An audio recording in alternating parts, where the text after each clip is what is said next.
Assalamualaikum warahmatullahi wabarakatuh. Bismillah, alhamdulillah, wa syukrillah, la hawla wa la quwata illa billah, amma ba'du. Bagaimana kabarnya teman-teman semuanya?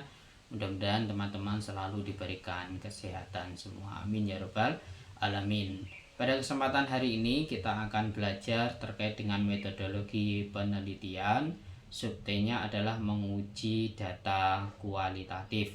Namun sebelum kita memulai, seperti biasa kita berdoa, semoga apa yang kita diskusikan menjadi ilmu yang bermanfaat. Amin.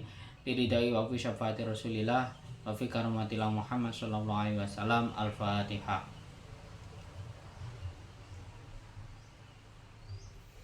Amin amin ya rabbal alamin. Saudara sekalian, hari ini kita akan belajar terkait dengan uji data kualitatif.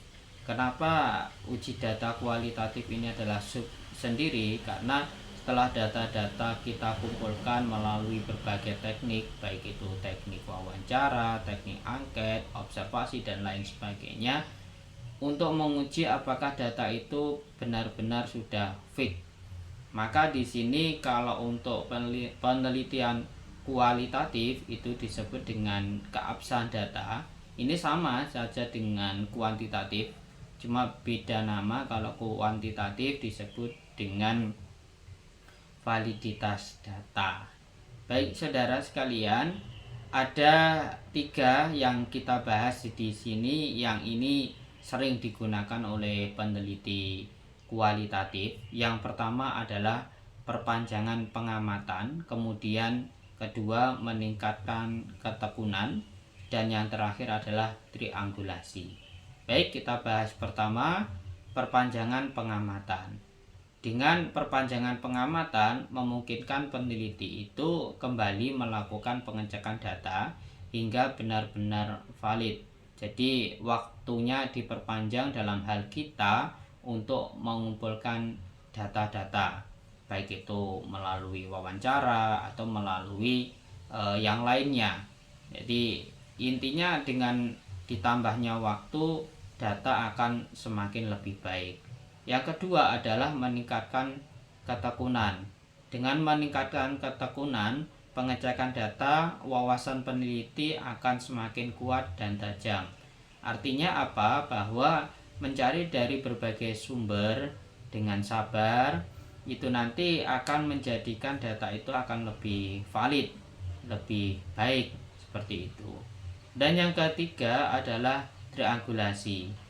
Tujuannya adalah untuk meningkatkan kekuatan teoritis, metodologis maupun interaktif peneliti.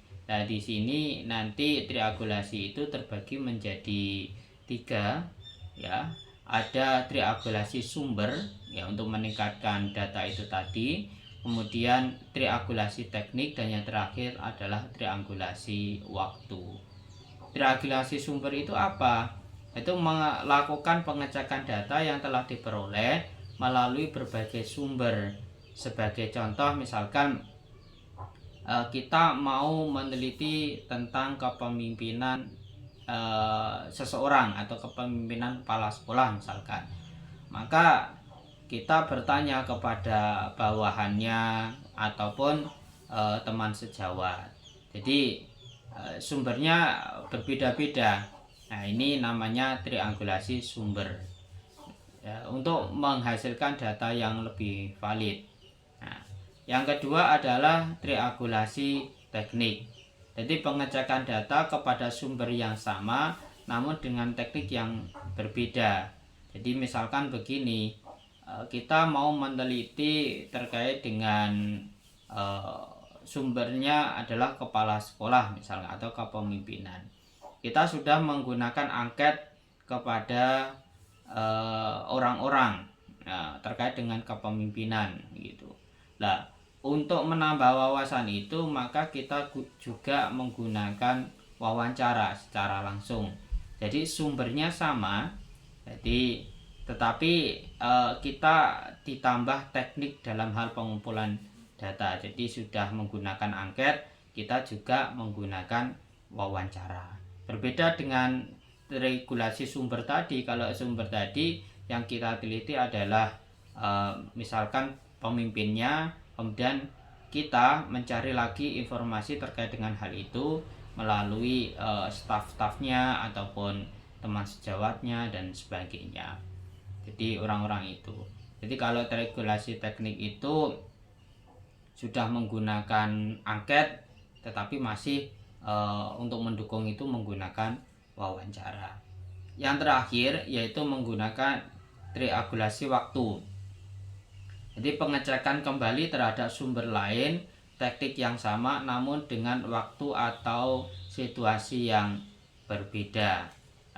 Ini tujuannya apa? Agar data itu benar-benar valid. Apakah ada perubahan data ataupun tidak? Jadi tujuannya untuk update data.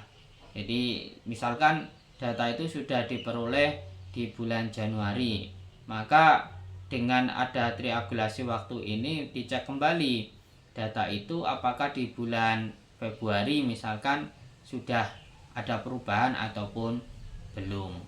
Inilah saudara sekalian bahwa dalam pengecekan data, keabsahan data itu sangat penting agar data kita menjadi data yang baik dan bisa untuk dipertanggungjawabkan.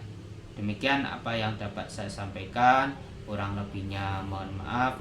Wallahu wafiq ila aqwamit thoriq. Assalamualaikum warahmatullahi wabarakatuh.